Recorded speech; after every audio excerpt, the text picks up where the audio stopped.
Hey YouTube, Down and Dirty Survival here with part two of my bug out bag series.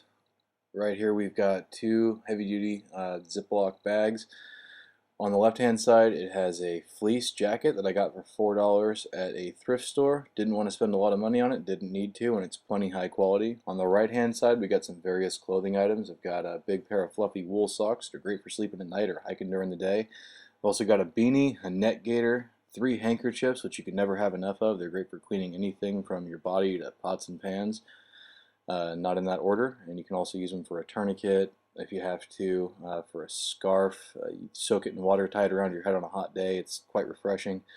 Also in there, we've got an emergency blanket and a poncho. Just a real lightweight plastic poncho I can throw over me and my gear if I need to. And I don't want my pack or anything in it getting wet if I don't have to let it. Next up is just some utility gear. Top left I've got state and local counties maps in a Ziploc bag. On top of that is a military lens set compass. If you plan on using one of these, get one now, learn how to use it. If you just throw it in a bag and plan to use it in an emergency, you probably won't figure it out on the fly. It's a little bit more difficult than it looks. Top center is 100 feet of military 550 cord. On the top right is a Survive Outdoors longer little waterproof like pocket survival pouch. The kind of thing I would take with me in case I got separated from my gear. It would always stay in my cargo pocket. Bottom left is a tackle box. Bottom center is a jar of power bait, and then a spool of fishing reel or fishing line. And on the bottom right is the headset for my radio, which stays in my belt bag.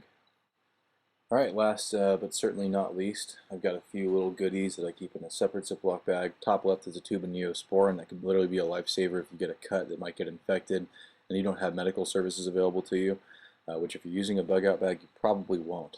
And then I've got 4 packs of gum, 4 moist towelettes that can make you feel like $1,000,000 after you've done your business.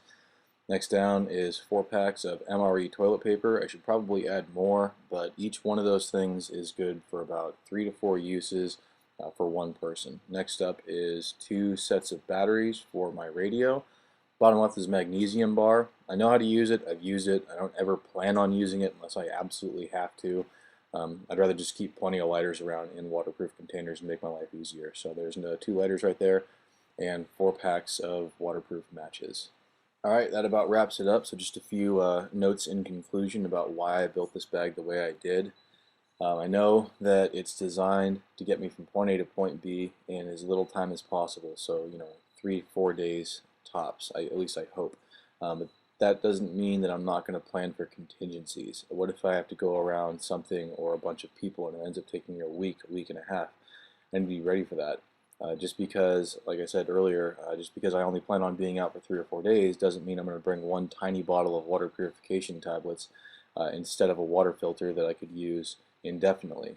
So I try to keep that in mind in everything that I pack. And another big thing that I know I've said before is don't just buy gear and throw it in a pack and expect that you'll know how to use it in a stressful emergency situation. Use every piece of gear that you have in at least a semi-stressful environment, even if it's just backpacking up in the mountains for a week or a weekend.